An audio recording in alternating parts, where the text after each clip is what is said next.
Ibu bapak dan saudara-saudaraku terkasih, selamat pagi. Salam jumpa kembali dalam edisi Renungan Harian. Hari ini Kamis 24 November 2022, kita berjumpa kembali. Dan sebagaimana kesepakatan kita dan yang sudah kita hidupi, kita akan awali semua aktivitas kita satu hari ini dalam persekutuan kita dengan firman Tuhan. Mari Bapak Ibu, kita satukan hati dan pikiran kita berdoa. Damai sejahtera Allah yang melampaui segala akal dan pikiran manusia, itulah kiranya yang menguasai hati dan pikiranmu di dalam Yesus Kristus. Amin. Firman Tuhan untuk kita hari ini Kamis 24 November 2022 diambil dari kitab Yesaya pasal 35 ayat 4. Katakanlah kepada orang-orang yang tawar hati, kuatkanlah hati, janganlah takut. Lihatlah, Allahmu akan datang dengan pembalasan dan dengan ganjaran Allah. Ia sendiri datang menyelamatkan kamu. Dok hamuma tuaka parroha natahuton, pirma todimuna, unang hamuma biar. Idama debatamunai ro martubolhon dohot mamaloson, rodo ibana tongon paluahok kamu. Demikian firman Tuhan. Kuatkan hati, jangan takut. Bapak, Ibu, dan saudara-saudaraku, ada seorang jenderal yang terkenal di Inggris, terutama di masa Perang Dunia Kedua 1939-1940, bernama Jenderal MacArthur. Dia cukup terkenal karena wibawanya, karena keberhasilannya, karena pengaruhnya terhadap para pasukan yang dia pimpin. Suatu hari mereka mengadakan perjalanan untuk perang dan harus menyeberangi lautan, dan karena berbagai pekerjaan maka rombongan pasukannya lebih dahulu menyeberang. Itu artinya dia datang belakangan.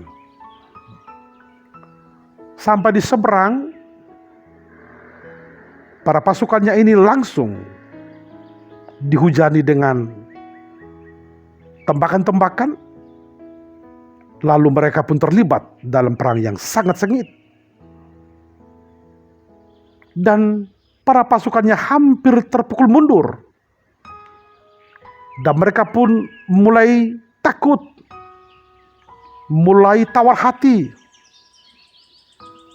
Mereka sudah hampir putus asa karena di depan mereka ada musuh, di belakang mereka ada lautan yang tidak mungkin dapat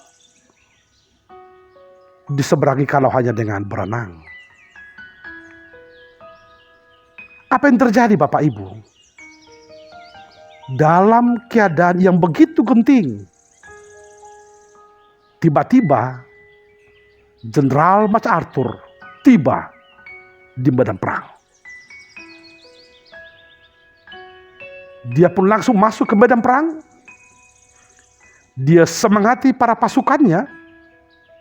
Dan luar biasa Bapak Ibu, kehadiran MacArthur memberikan kembali semangat yang berkobar-kobar, militansi kepada para pasukannya. Dan mereka pun dapat memukul mundur musuh. Lalu mereka pun memenangkan perang. Semua pasukannya mengeluh-elukan MacArthur. Bagi mereka, MacArthur adalah panglima perang yang gagah perkasa, pemimpin yang berwibawa. Ibu bapak dan saudara-saudaraku, apa yang mau kita lihat di sana? Pengaruh seorang pemimpin yang berwibawa. Kehadirannya, kedatangannya di tengah-tengah orang yang dia pimpin tentu sangat berpengaruh. Terutama orang-orang yang dipimpin ini dalam keadaan tawar hati, dalam keadaan gundah, dalam keadaan takut. Justru dalam keadaan seperti itulah dibutuhkan kehadiran seorang pemimpin. Bapak, Ibu, dan saudara-saudaraku, seperti itulah keadaan umat Israel dalam zaman nas kita hari ini. Umat Israel betul belum terbuang. Mereka belum dikalahkan oleh bangsa besar pada waktu itu. Tetapi ada banyak dari antara mereka yang sudah tawar hati. Ada yang sudah takut. Ada yang sudah meragukan kehadiran Allah atau kemampuan Allah untuk menolong mereka. Ada yang sudah bertanya-tanya, apakah Tuhan masih berkenan menolong kita? Atau apakah Tuhan masih mampu menyelamatkan kita? Ibu bapak dan saudara-saudaraku, dalam keadaan tawar hati seperti itulah nubuatan Nabi Yesaya ini bergema di tengah-tengah mereka. Sebagai abdi Allah, Yesaya dengan lantang menyuarakan, menubuatkan, kuatkanlah hati, janganlah takut. Apa alasan Yesaya mengatakan ini? Alasannya ialah bahwa Allah akan datang menyelamatkan mereka. Allah datang dengan pembalasan dan dengan ganjarannya. Itu artinya Allah akan menegakkan keadilan, akan menuntut balas kepada bangsa-bangsa yang selama ini menindas mereka, yang selama ini memperlakukan mereka tidak dengan benar atau tidak seturut dengan kehendak Tuhan. Yesaya mencoba meyakinkan umat Israel bahwa Tuhan sendiri akan datang menyelamatkan mereka, dan hanya Tuhan sumber dan juru selamat mereka. Bapak Ibu, sejarah mencatat nubuatan Yesaya ini sangat berpengaruh, menyemangati, memberi penghiburan kepada umat Israel yang sedang tawar hati. Saudara-saudaraku yang terkasih dalam nama Yesus, nas ini menjadi perenungan untuk kita.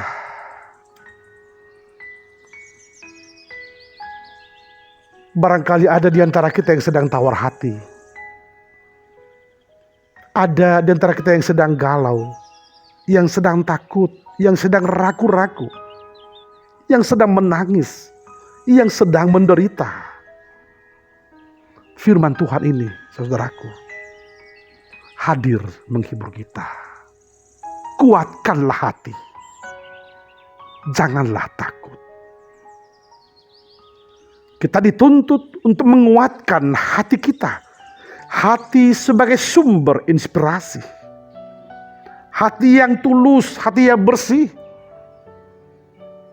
Hati yang menjadi sumber dari segala keputusan kita. Harus kita kuatkan. Dan sebagai orang percaya, kita tidak boleh takut. Mengapa Bapak Ibu?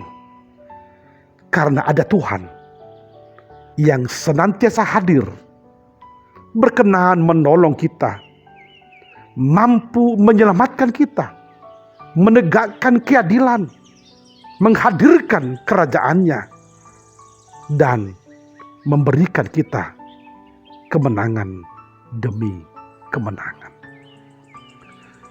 Bapak Ibu, firman kebenaran ini tentu tidak hanya teori, tidak hanya kata-kata. Persoalannya ialah apakah kita percaya dengan firman Tuhan?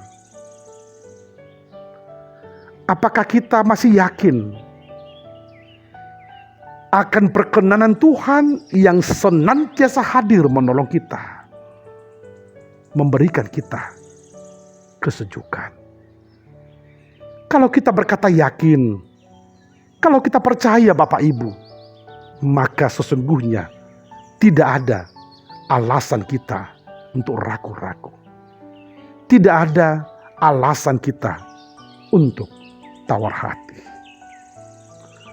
Bapak Ibu, inilah firman Tuhan yang akan mewarnai, yang akan mendasari semua aktivitas kita satu hari ini. Mari menjadi orang yang optimis. Kalau Tuhan menolong kita, menyelamatkan kita dalam perjalanan hidup kita yang selama ini kita jalani, mengapa kita ragu bahwa Tuhan yang sama juga menolong kita hari ini, juga hadir hari ini, memberikan kita kekuatan, memberikan kita semangat. Bapak Ibu dan saudara-saudaraku, Allah kita adalah Allah yang perkasa, Allah yang mampu memberikan segala yang terbaik dalam kehidupan kita seturut dengan kehendak-Nya. Inilah penghiburan untuk kita, dan mari menyongsong kehadiran Tuhan. Hari ini 24 November Bapak Ibu. Dan tidak lama lagi kita akan memasuki masa Advent, mempersiapkan diri untuk menerima kehadiran Tuhan lahir di dalam hati kita, di dalam kehidupan kita masing-masing. Mari persiapkan hati kita, hidup kita menjadi tempat kelahiran Yesus, dan Yesus betul-betul menjadi sumber pertolongan, sumber inspirasi, dan sumber semangat hidup kita. Selamat berkarya, selamat bekerja, Tuhan memberkati.